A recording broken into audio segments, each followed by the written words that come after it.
নমস্কার এভরিওয়ান, আজকের এই ভিডিওটি আমার জন্য খুব স্পেশাল হতে যাচ্ছে, কারণ আমি শেয়ার করতে যাচ্ছি 25শে ডিসেম্বরের ক্রিসমাস ডের কিছু স্মৃতি।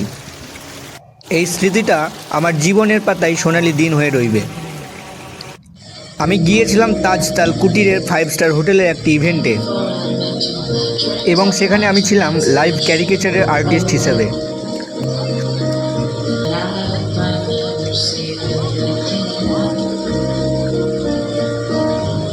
চারিদিকে সাজানো গোছানো একটি পরিবেশ এবং হাসিমুখ মানুষ। ইভেন্টের টিমের কথা আলাদা করে বলতেই হয়, এরা ছিল অত্যন্ত বিনয়ী, আন্তরিক আর ভীষণ সহযোগী। আমাকে যেভাবে স্বাগত জানালো যেন অনেক দিনের পরিচিত বন্ধু। আর্টকেও যে এত সম্মান দেওয়া হয় সেদিন যেন নতুন করে অনুভব করলাম। ধীরে ধীরে আমি আঁকা শুরু করলাম। একজন এলো, তারপরে আরেকজন।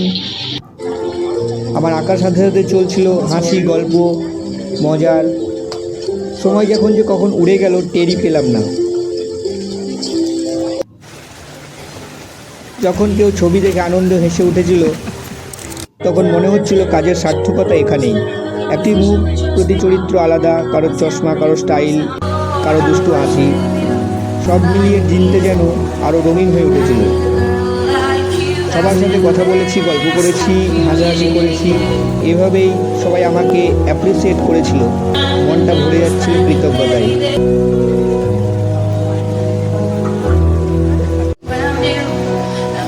এখন আসি খাবারের কথায়। বিশ্বাস করুন, এটা এক আলাদাই গল্প। এত রকমের পদ সাজানো ছিল যে কোনটা ছেড়ে কোনটা খাবো বুঝতেই পারছিলাম না। প্রতিটা আইটেম দেখেই মনে হচ্ছিল আরও একটু চাখি, আর সেই স্বাদ এখনও মুখে লেগে আছে।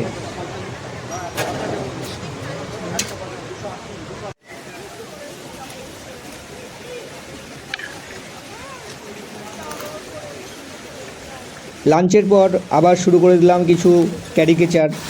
তারপরে ধীরে ধীরে দিনের আলো কমলো ইভেন্ট শেষের পর, কারণ এখানে কাটানো প্রতিটি মুহূর্ত আমাকে মনে করিয়েছে পরিশ্রম, স্বপ্ন আর ভালোবাসার ফল একদিন না একদিন ঠিক পাওয়া যায়ই।